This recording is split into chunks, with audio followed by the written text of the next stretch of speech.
தந்தி தொலைக்காட்சி நேயர்களுக்கு வணக்கம். நல்லதை சொல்வோம், நல்லதை செய்வோம், நல்லதே நடக்கும். இன்று 20/2/2024 செவ்வாய்க்கிழமை, திருவாதிரை நட்சத்திரம், மதியம் 2:40 வரை, பிறகு புனர்பூசம். இன்றைக்கு நான் உங்களுக்கு சொல்ல இருக்கிற நல்ல கருத்து, வள்ளல் ராமலிங்க சுவாமிகள் அவருடைய தெய்வ மணிமாலை பற்றி சொல்ல போகிறேன். பொதுவாக வாழ்க்கையில் எப்படி இருக்கணும், வாழ்க்கையில் நம்ம எப்படி வழிநடத்தி செல்லணும், வாழணுங்கிறத பற்றி நிறைய ஞானிகள் கவிதைகள் எல்லாம் கொடுத்துருக்காங்க, பாடல்கள்லாம் கொடுத்துருக்காங்க, நல்ல கருத்துக்கள்லாம் சொல்லியிருக்காங்க. அதில் வல்லார் சொன்ன கருத்துகள் நம்ம மனதுக்கு ஈர்க்கும் விதத்தில் இருக்கும். எப்படி அப்படின்னா, அவர் வாடிய பயிரை கண்டபோதெல்லாம் வாடினேன்னு சொன்னார். பயிர் வாடியிருந்தால் கூட அவர் வாடினாராம். ஜீவகாருண்யத்திற்கு முக்கியத்துவம் கொடுத்தார். பசித்தவர் முகம் பார்க்க வேண்டும் அப்படின்னு அன்னம் விடுவார்னு அணையா அடுப்பு, அணையா விளக்கு வச்சு அது பல ஆண்டுகளாக அங்கே வடலூரிலே அன்னதான வைபவங்கள் எல்லாம் நடந்துக்கிட்டு வருது. அவர் ஒரு அழகான பாடல் தெய்வ மணிமாலைன்னு எழுதியிருக்கிறார். அதில் என்ன குறிப்பிட்டிருக்காரு அப்படின்னா, அந்த காலத்துல எல்லாம் ஓதாமல் ஒரு நாளும் இருக்க வேண்டாம், ஒருவரையும் புல்லாங்கு சொல்ல வேண்டாம், மாதாவை ஒரு நாளும் மறக்க வேண்டாம், வஞ்சனைகள் செய்வாரோடு இணங்க வேண்டாம்னு உலக நீதினு ஒரு பாடல் இருக்கும். நான் எல்லாம் சின்ன பிள்ளையா இருக்கையில் பள்ளிக்கூடத்தில் அந்த பாடல் படிச்சிருக்கேன். அந்த பாடல் இருக்கிற போது இவர் வள்ளல் ராமலிங்க சுவாமிகள் அதை கேட்டுக்கிட்டு இருந்தாராம். உடனே ஆசிரியர்கிட்ட சொல்லியிருக்கிறாரு, ஐயா வேண்டாம் வேண்டாம்னு சொல்லாதீங்க, வேண்டும் வேண்டும்னு சொல்லுங்கன்னாராம். உடனே ஆசிரியருக்கு கோபம் வந்துருச்சு. வேண்டும் வேண்டும்னு சொல்கிறதா இருந்தால் நீ சொல்லுன்னு சொன்னாராம்.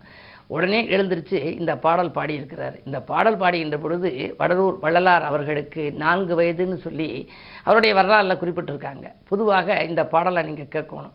ஒருமையுடன் நினைவு திருமலரடி நினைக்கின்ற உத்தமர்தம் உறவு வேண்டும். நமக்கு எப்படிப்பட்ட நட்பு வேண்டும்னா, இந்த தீ நட்பு கூடா நட்பெல்லாம் இருக்கக்கூடாது. வள்ளுவத்தில் சொல்லியிருக்க மாதிரி ஒருமையுடன் நினது திருமலரடி நினைக்கின்ற உத்தமர்தம் உறவு வேண்டும். இறைவனுடைய அந்த திருவடியை நினைக்கின்ற உத்தமர்கள் இருக்காங்களே, அவர்களுடைய உறவு வேண்டும். உள்ளொன்று வைத்து புறமொன்று பேசுவார், உறவு கலவாமை வேண்டும். சில பேர் உள்ளத்தில் ஒன்று உதட்டில் ஒன்று வச்சு பேசுவாங்க, நயவஞ்சகமாக இருப்பாங்க. அப்படிப்பட்டவருடைய உறவு கலவாமை வேண்டும். பெருமை பெறும் நினது புகழ் பேச வேண்டும், பொய்மை பேசாது இருக்க வேண்டும். வாய்மை தான் சொல்லணுமா, வாய்மையே வெல்லும்னு தமிழக அரசு சின்னத்தில் இருக்கிறது நீங்கள் பார்த்துருப்பீங்க.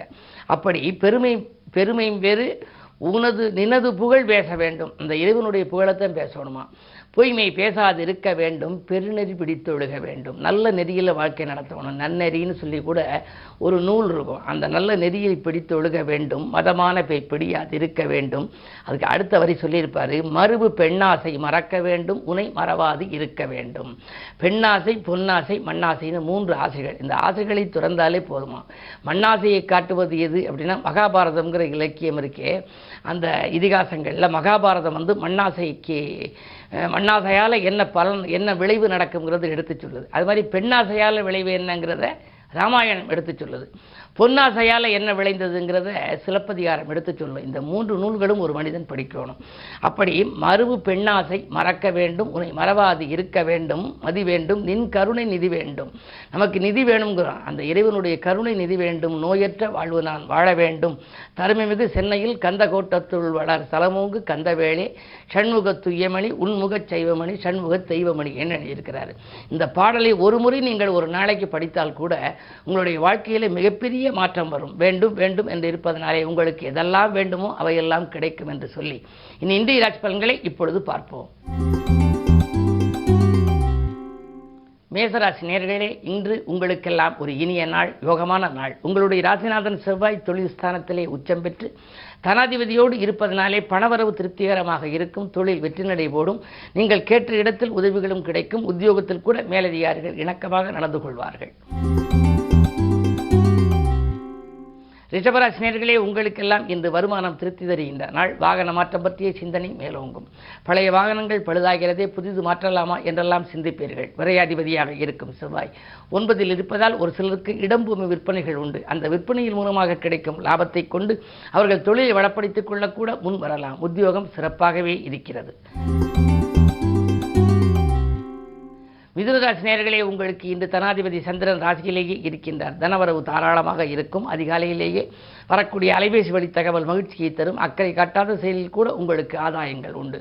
10இலே ராகு இருப்பதனாலே புதிய தொழில் தொடங்கலாமா, இல்லை இந்த வேலையிலேயே நீடிக்கலாமா என்றெல்லாம் சிந்திக்கின்ற இனிய நாளாக இந்த நாள் அமையப் போகிறது.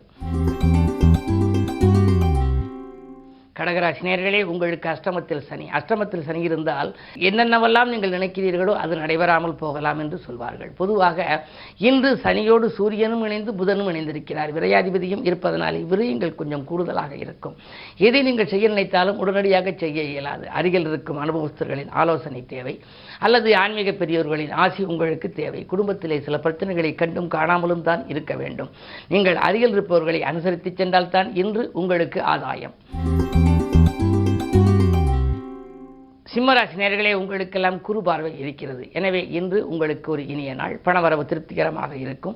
மனதில் நினைத்ததை மறுகணமே செய்து முடிப்பீர்கள். இனத்தார் பகை மாறும். மாற்று கருத்துரையோர் மனம் கூட மாறலாம்.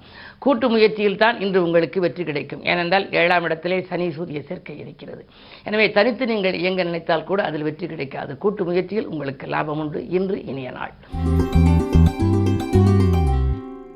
கன்னிராசி நேயர்களே, உங்களுக்கெல்லாம் உத்தியோக மாற்றங்கள் உறுதியாகும் நாள். ஊர் மாற்றங்கள், இடமாற்றங்கள், வீடு மாற்றங்கள் வரலாம். வரும் மாற்றங்கள் ஏற்றுக்கொள்ளக்கூடிய விதத்திலேயே இருக்கிறது. அஷ்டமத்திலே குரு இருக்கின்றார். அஷ்டமத்தில் குரு இருந்தாலே அலைச்சல் ஏற்படும். அலைச்சலுக்கேற்ற ஆதாயம் உண்டு என்றாலும் கூட காலை நேரத்தில் கொஞ்சம் கவலை அதிகரிக்கலாம். உத்தியோகத்தில் உங்களுக்கு நீங்கள் எதிர்பார்த்த மாற்றங்கள் வரலாம். இன்று உங்களுக்கு யோசித்து செயல்பட வேண்டிய நாள். துலாம் ராசி நேயர்களே, உங்களுக்கெல்லாம் இன்று மாற்று கருத்துரையோர் மனம் மாறுகின்ற நாள். கூட்டு முயற்சியில் வெற்றி உண்டு. மகிழ்ச்சி பயணங்கள் உண்டு. குரு பார்வை இருப்பதனாலே கல்யாண கனவுகள் நனவாகும். நீண்ட நாட்களாக வரன்கள் வரவில்லையே, எவ்வளவோ முயற்சி செய்தும் வந்த வரன்களெல்லாம் திரும்பிச் செல்கின்றனவே என்றெல்லாம் சிந்தித்தவர்களுக்கு இன்று சுபகாரிய பேச்சுக்கள் கைகூடுவதற்கான அறிகுறிகள் தென்படுகின்றன. உத்தியோகத்தில் கூட பணப்பொறுப்பு சொல்லி யாருக்கேனும் நீங்கள் தொகை வாங்கி கொடுத்திருந்தால் அது வரலாம்.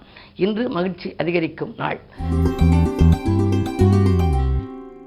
விருச்சிக ராசி நேயர்களே, உங்களுக்கு சந்திராஷ்டமம். விரயங்களை சமாளிக்க வேண்டிய நாள். வெற்றிகள் உங்களுக்கு வந்து சேர விழிப்புணர்ச்சி அதிகம் தேவை. யாருக்கேனும் நீங்கள் பொறுப்பு சொல்வதை தவிர்ப்பது நல்லது. வேலைப்பளு உங்களுக்கு இருப்பதனாலே சில தடுமாற்றங்களை சந்திக்கவும் நேரிடும். வளர்ச்சியை கூட வளைந்து கொடுத்து செல்ல வேண்டிய நாள் என்று கூட சொல்லலாம். இன்று கிழமை செவ்வாய் என்பதனாலே முருகப்பெருமானை வழிபடுவது நல்லது. தனுசு ராசி நேயர்களே, உங்களுக்கெல்லாம் இன்று வசதிகள் பெருக வழிபிறக்கும் நாள். வாழ்க்கை தேவைகள் பூர்த்தியாகும்.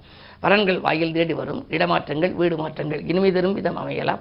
2லே செவ்வாய் இருப்பதால் கொஞ்சம் கோபம் அதிகரிக்கும். கோபத்தின் காரணமாக, அதாவது முன்கோபத்தின் காரணமாக முன்னேற்ற பாதிப்புகள் கூட வரலாம். எனவே கொஞ்சம் அருகில் இருப்பவர்களை அனுசரித்து வைத்துக் கொள்ள வேண்டும். உத்தியோகத்தில் ஒரு சிலருக்கு கூடுதல் பொறுப்புகள் வரலாம்.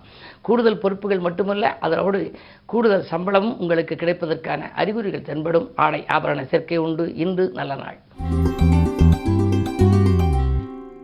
மகர ராசி நேயர்களே, உங்களுக்கெல்லாம் இன்று யோகமான நாள். இடம் பூமியால் ஆதாயங்கள் உண்டு.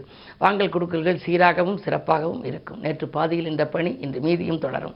உடன்பிறப்புகளும் உடன் இருப்பவர்களும் உங்களுக்கு உறுதுணையாக இருப்பார்கள். கடன் சுமை குறைய வழிபிறக்கும் நாள் இந்த நாள்.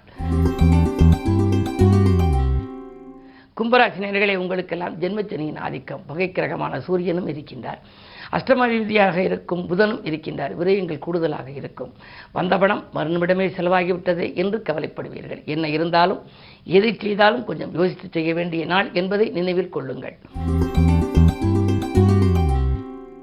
மீனராசி நேயர்களே, உங்களுக்கு விரயஸ்தானத்திலே சனி, சூரியன், புதன் 3 கிரகங்கள் முற்றுகையிட்டிருக்கின்ற பொழுது ஆரோக்கிய தொல்லைகள் அதிகரிக்கும்.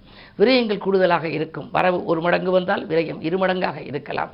உடன்பிறப்புகளும் உடன் இருப்பவர்களும் ஒத்துழைப்பு செய்ய மறுப்பார்கள். வளர்ச்சி பாதையை நோக்கி நீங்கள் அடியெடுத்து வைக்க வேண்டுமானால் எதையும் யோசித்து செய்ய வேண்டும். வருமான பற்றாக்குறையும் உண்டு. கவனம் தேவை. மேலும் விவரங்கள் அறிய தினத்தந்தி படியுங்கள்.